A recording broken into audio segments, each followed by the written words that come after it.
You work in Germany, you earn more than a mini-job, but somehow your paycheck still feels confusing. Taxes here, social security there, and suddenly you are asking yourself, am I even in the right job category? What if I told you there is a job type that gives you full health insurance, full pension rights, but with lower deductions from your salary? That is exactly what a Midijob is. And chances are you are already in one without even knowing it. My name is Simon Häuser and you are watching Understanding Germany.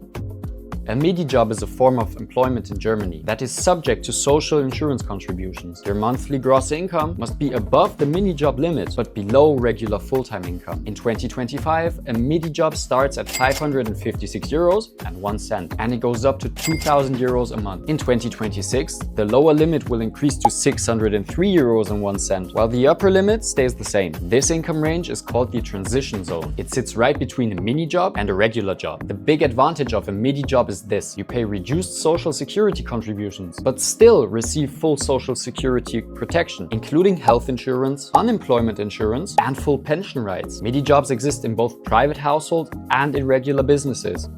The transition zone used to be called the sliding zone. It simply describes the range between the Minijob limit and €2,000 per month. If you earn within this range on a regular basis and your job is not limited to only a few months, you are automatically classified as a Midijobber.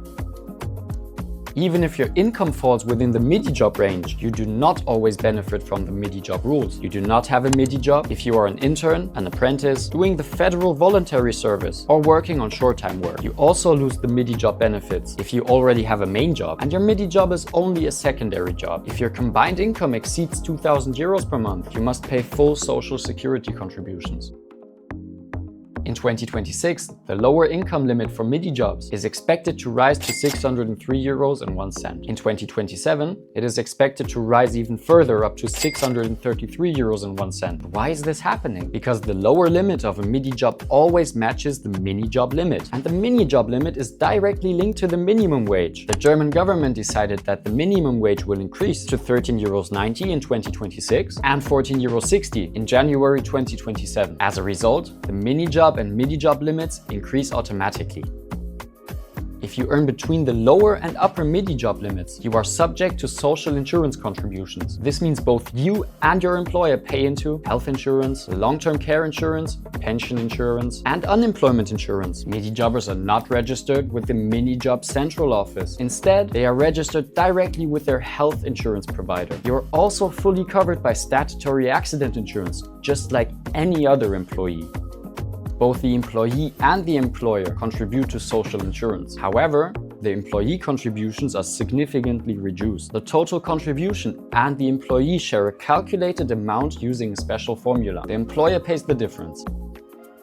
As a Midijobber, you do not pay the full social security rate. Your contributions increase gradually as your income increases. Once you reach €2,000 per month, you pay the same contribution rate as a regular employee, which is around 20 to 21%. Even though you pay less, you still receive full benefits from health insurance, long-term care insurance, and unemployment insurance. Very important to know, the reduced pension contributions do not reduce your future pension. Your actual income is fully credited to your pension account.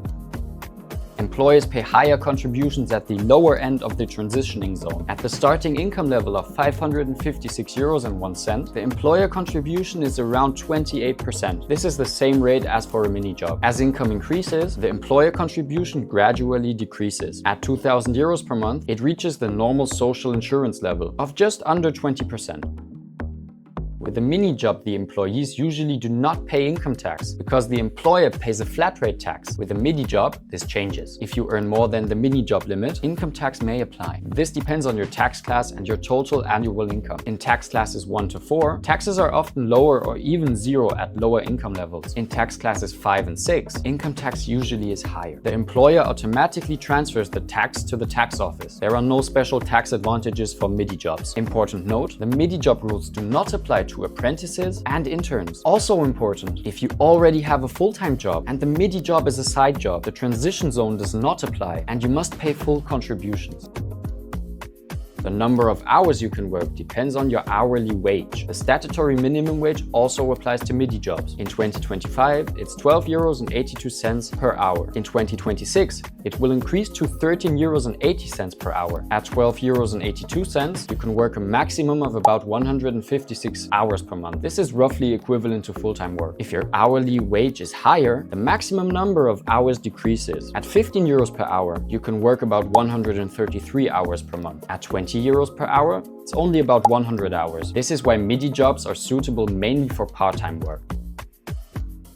Yes, you can. You are allowed to have one Midijob and one additional Minijob. This means you can earn up to 2,000 euros per month from your Midijob and earn extra income from a tax-free Minijob, up to 556 euros in 2025 and up to 603 euros in 2026. The Minijob does not need to be declared in your tax return.